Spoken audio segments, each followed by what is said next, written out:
Hey everybody, how's it going? My name is Will and welcome to Copper Jacket TV. Hopefully everybody out there is doing well. So we have some huge news that we need to talk about today. This is a major twist in a story that we have been talking about nearly all year. Congress just sent a letter to Attorney General Pam Bondi urging the Department of Justice to take a massive new stance on the National Firearms Act, one that could fundamentally change how the NFA works forever. These are the letters right here, and what they're saying is huge. So we're going to go ahead and break this down because this could potentially be the biggest Second Amendment shift in the United States since the 1930s. Now, real quick before we get started, this channel is proudly sponsored by Attorneys on Retainer, who is backed by Attorneys for Freedom, the only law firm in the entire country that does nothing but self-defense cases. And they just launched a massive new program update. This is huge. This is something that I haven't seen offered by any of their competitors. So now, if you are an AOR member and you can articulate that your instance was self-defense, you are not going to be represented by just one attorney. You are going to go to court with 4 attorneys. That is going to be 3 attorneys from Freedom and 1 attorney of your choice. So if you have a special attorney that you want to bring with you, you can bring them with you as well. And if you don't, Attorneys for Freedom will choose the best possible choice for you to represent you in court. So now when you go walking into court, you go walking in with 4 attorneys at your side. Just like the celebrities do, just like the rich and famous do, they know that 4 minds are better than 1. And trust me, attorneys can get extremely expensive. If you were to get an Attorneys on Retainer membership for an entire year, it would still cost you less than what a good attorney would cost you for just 1 hour. But with Attorneys on Retainer, you get 4 of those. I'll put a link down below so you can see it for yourself. Check out all the different program benefits. Use my code and save yourself a little bit of money. That's CJTV. And thank you to AOR for sponsoring this channel. Okay, so let's go ahead and talk about what's going on here. So on July 4th of this year, Trump signed the One Big Beautiful Bill Act, right?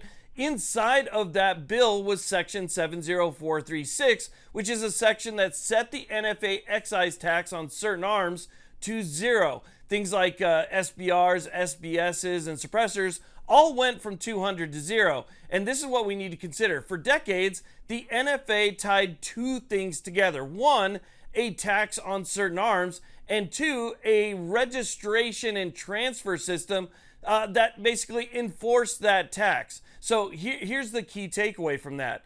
That tax was the constitutional foundation for the registration system. The Supreme Court said exactly that in a case called, it was Sunzinski v. United States. It was back in 1937, and it basically said that Congress can require registration because it's connected to collecting a tax. But now that that tax is 0, that's where the government's current, position starts to fall apart. So according to these letters right here, the members of Congress who actually helped draft this section say that their intent was crystal clear. Repealing the tax also repeals the registration and transfer requirements. So let's go ahead and take a look at these letters and see exactly what they say. Now, I don't want to bore you, so I'm not going to read the entire thing here. I am going to show you who signed on to this, but I think we get pretty much the gist of it from the first paragraph, where it says, "Dear Attorney General Bondi, we write to inform the Department of Justice of Congress's position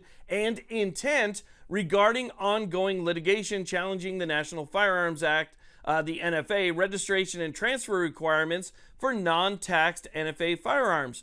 Following the enactment of President Trump's landmark Second Amendment victory in the One Big Beautiful Bill Act, in enacting this bill into law, Congress affirmed its position that the taxation and registration provisions of the National Firearms Act are inseparably linked, and it expresses its intent to repeal the NFA's registration and transfer requirements by eliminating the associated taxes on certain firearms and silencers.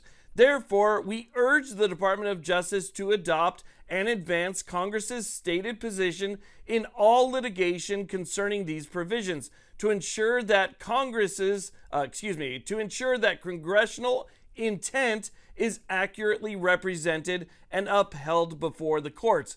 Intent is extremely important. When the NFA, when the ATF, when the FBI, when any of these law enforcement agencies do what they do, they always mention the intent. And in certain litigation lawsuits, right, the intent of Congress is mentioned. So if this is their intent, I think that's extremely important. And again, these are the names that signed it right here. So essentially what they're saying is, if Congress wiped out the tax for these specific items, then the whole legal justification for the registration system disappears with those same items. Think about it this way. If the NFA stamp exists to prove that you paid a tax and now there is no tax, what exactly is there to enforce? Nothing, right? So Congress is telling the DOJ that the NFA's registration and transfer rules simply can't stand without the tax that they were created to support. Now, if you paid attention to that last part, Congress isn't necessarily telling the DOJ to somehow overturn the NFA. These letters get even more direct than that. Congress isn't just explaining their intent, they're urging the DOJ to officially adopt their interpretation in all ongoing litigation. Basically, what Congress is saying is, hey, if you're faced with a lawsuit challenging registration, we don't want you to oppose it. Now, this is huge because, as I'm sure you know, just about every single major 2A group out there has a lawsuit, including the GOA's One Big Beautiful lawsuit, which is targeting this exact thing. Now, Congress also reminds Bondi that President Trump signed this with the intention of expanding Second Amendment freedoms, and the DOJ has an opportunity to uphold what they call the strongest pro-2A presidential legacy in history. This is not subtle in any way. This is basically Congress saying, follow the intent, don't fight it. So where does this letter leave us? Well, right now the ball's in the DOJ's court, right? They can issue guidance that registration no longer applies to zero tax NFA items, or they can fight this interpretation in court and argue that registration still stands. And that decision could affect millions of gun owners, future ATF policy, and countless ongoing and upcoming lawsuits. If the DOJ sides with Congress, we could see a historic rollback of NFA restrictions for the first time since 1934. If they don't, this could turn into one of the biggest Second Amendment legal battles in modern history. If you want updates on this as it unfolds, make sure you guys subscribe, hit that like button, and turn on notifications so that you don't miss the next chapter of what's going on here. Thank you all very much for watching. I really do appreciate it. Hope you all have a great day.